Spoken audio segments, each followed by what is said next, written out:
Hi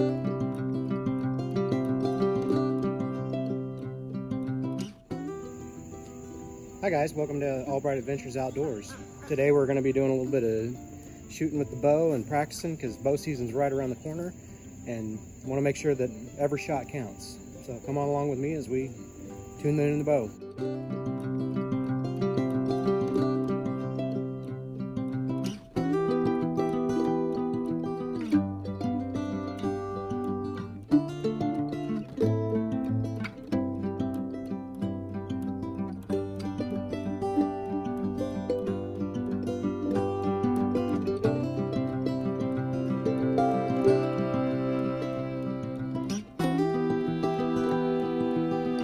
Guys, I just got done taking 25 shots.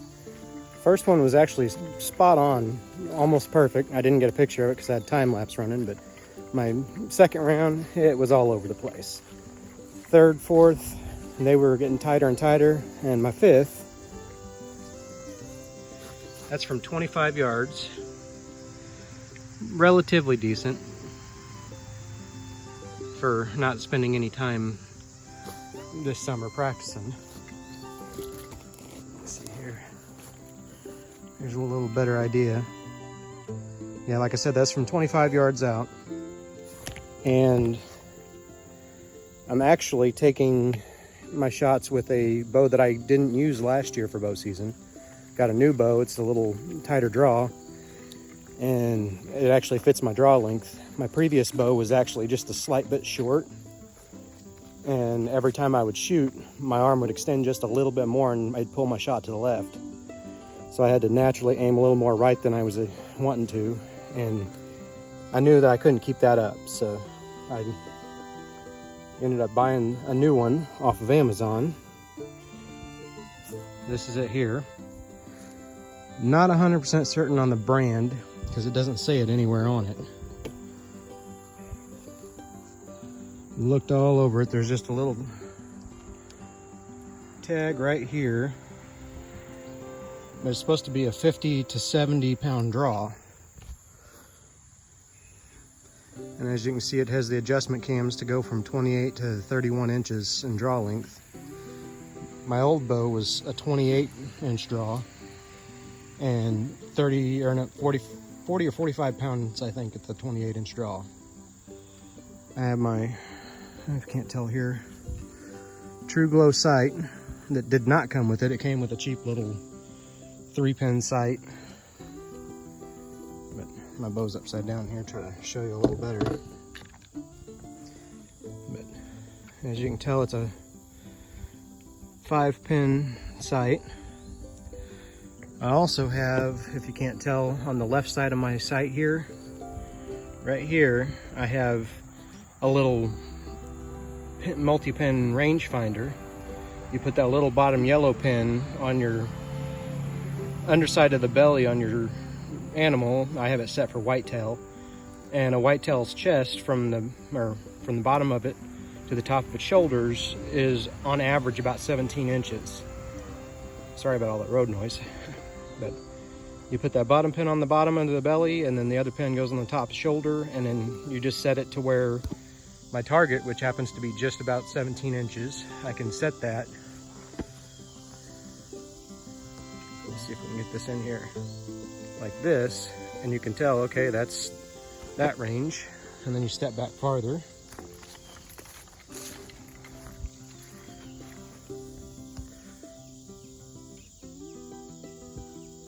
Which actually, that's the farthest range that my previous bow was set for. It's hard to tell now, but it's set so that your top pin lines up with your top target.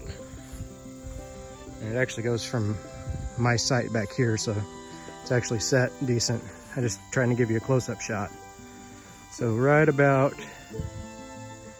there would be my top pin on my old bow, which is about 10 yards. And so on and so forth. So I got to reset those for my new bow because my top pin on this one is set for 20, and then 25, 30, 35, 40.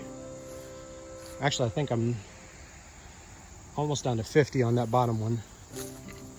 But most of my shots I'm going to get are easily within the 10 to 25 yard range. So I haven't even really bothered sighting in too much on those yet, but I'd like to have it done before we get into bow season. So it's kind of what I'm doing today. I'm trying to make sure I take around 50 shots a day at minimum and make sure I'm worked up into my groove. We're about 2 weeks out from bow season. That's for whitetail deer, if you're not aware, here in Missouri, which starts September 15th and runs through January 15th with just a 10-day break for rifle season. And during rifle season, you can also use a bow here in Missouri, so I could technically use it all the way through. But when I have the ability to use my rifle, I try to use it because it's the easiest way to fill the freezer when it comes to not having to worry about spooking them or anything, because you can take a long shot. But a bow, you got to be quiet. You got to worry about scent control. You got to worry about noise control and making sure that you don't give them any kind of clue that you're there. And if you do spook them at all, you just got to be patient and not get them all worked up. So if you do make a slip up on sound, just be patient, still be quiet, don't give up, because they'll settle down after a little bit and they come back most of the time, or another deer that wasn't spooked at that point might wander on through. We also have a points restriction here in Missouri in some of the areas, and mine happens to be one, so it has to be at least a 7-pointer to be able to harvest on a buck. So that's a minimum of 4 points on one side that you have to be able to harvest. And like I said, it could be a 7-pointer, having 4 on one side and 3 on the other, or up. So, and to be a point, it has to be at least 1 inch long, I believe. So if you got a little brow spike, then that doesn't necessarily count if it's below 1 inch.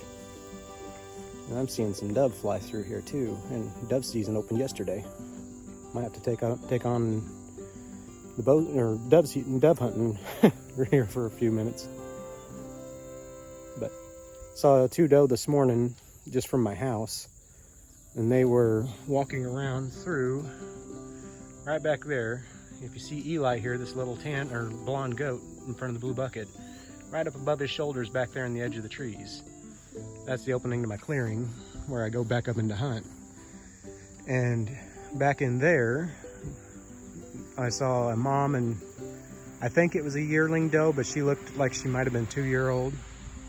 So she's up to adult and breeding age, I guess, for the deer. So she's a harvestable deer, but still young enough to be hanging out with mom, but definitely out of spots. I will not shoot a deer in spots, and I try to avoid shooting a yearling. I've done it before and felt pretty crappy about it. But all through this wood line back here is where they kind of roam. I cleared the underbrush in it a year and a half ago, actually almost 2 years ago, so that I could get good shots, and all if I was walking back in, because before it was just a thick soup of lots of underbrush like that is right there, where you can't shoot 5 feet without hitting something. Back in there, you can shoot most of the area for about 20 to 25 feet between trees and stuff. So I'm trying to clear it up a little bit more, get out that underbrush that's choking out the good vegetation. But got that done, and that actually helped out, and the deer like to move through it more. Doesn't give me much cover when I'm getting to my stand, but that's not a big concern for me at the moment. But I set my bow down for a minute. We got a ton of squirrel, we got dove, and we got rabbit, groundhog, raccoon, fox, possum, which I don't hunt possum because they're very beneficial. They eat ticks and they help out in the area, keep the pests down and stuff. And the only thing that they really get into is your grain and your dog food and stuff. And that's actually what I bait most of my traps for raccoon with, is the dog food or corn. But getting into deer season, you can't bait those traps with corn because you're not supposed to hunt within 10 days of putting out corn, or it's supposed to be 10 days from the last corn being gone, or grain or anything. before you can hunt. Otherwise, it's considered baiting, and baiting's illegal, at least in Missouri, even if you're on private property. So even with my goats and stuff, if I'm feeding them grain, it has to be within their fenced-in area, and I can't just pull them out on a dog lead like I do through the summer and put them on a lead and feed them grain. It has to be within their enclosure back over in here. So they're pretty strict about it, and I've had friends that got in trouble for shooting deer after they'd put some grain out for animals, and all because they didn't put it within a enclosed paddock like we got here. It's not like this is a normal huge like 10 to 20 acre field. This is maybe a half acre at most that we got them in as their normal paddock, and then we take them out and put them on leads and stuff. So, but they try to be pretty strict on the regulations with that stuff. So you got to make sure that I'm careful with that. And I haven't actually tried raccoon yet, but I know people that say it's really good, and I'm going to actually try it this year if I can get me one. I'm a licensed trapper here in Missouri, which anybody can be if they just pay the $10 for the trapping license. But I've been doing a lot of research on it and trying to get better, and mostly for predator control, because we got critters, and we have tons of coyotes and foxes and raccoons, and they're pretty hard on our chickens and ducks, and I'm worried about our goats, especially our little ones. So this year I'm trying to thin out the predators and try to make sure that anything that is actually something we can eat is not wasted and it's actually used. If I catch possums, I actually generally will remove them from the general area where they might try to eat eggs or our chicken feed, and I'll move them off to the other end of the property, or I'll move them down to other properties where people are okay with it. And another good place to put them is down towards the river, which I'm within a mile of the river, the Osage River here. So they can go down and eat fish, or there's a bunch of fields around so they can eat corn or soy or whatever people have out. Milo is a big one that they grow around here. I do eat a lot of squirrel, and I love squirrel tacos. They're really good. A lot of people are like, what? But it actually is pretty good. And that dove is hanging around good. Not sure if I can get it in sight.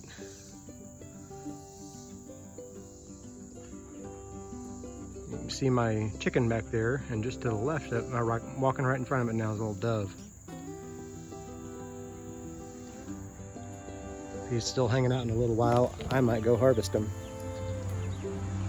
So, like I said, I like to eat anything and everything that we can legally. And I know my wife's worried about eating any predators because of different illnesses that it can bring with it if you don't cook it right. So that's part of why we haven't really harvested any and used them. Raccoons, normally I would harvest and wanting to get into actual trapping for fur, but so far we've just harvested and cremated because it's not something that my wife was willing to try, but I'm willing to try throughout the day while she's off at work since she teaches. So we have to look at getting into that and maybe take you on that adventure when that comes by. And I'll try to keep you updated with all my hunting and outdoor adventure stuff. I'm also a trail guide for Trail Life USA, which is a Christian scouting group for boys, and it's an alternative to Boy Scouts since Boy Scouts doesn't hold the biblical way of life.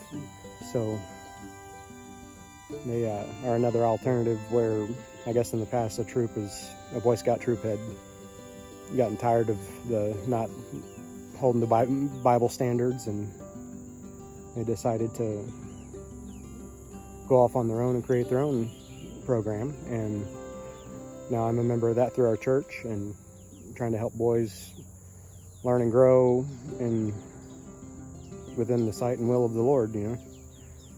Well, we're always in the sight, but I'm sure you get what I'm saying. They can learn and grow and a good Christian atmosphere. So I'm gonna go ahead and get back to my other 25 shot. Sorry about that. I like the Jake brake coming down our hill.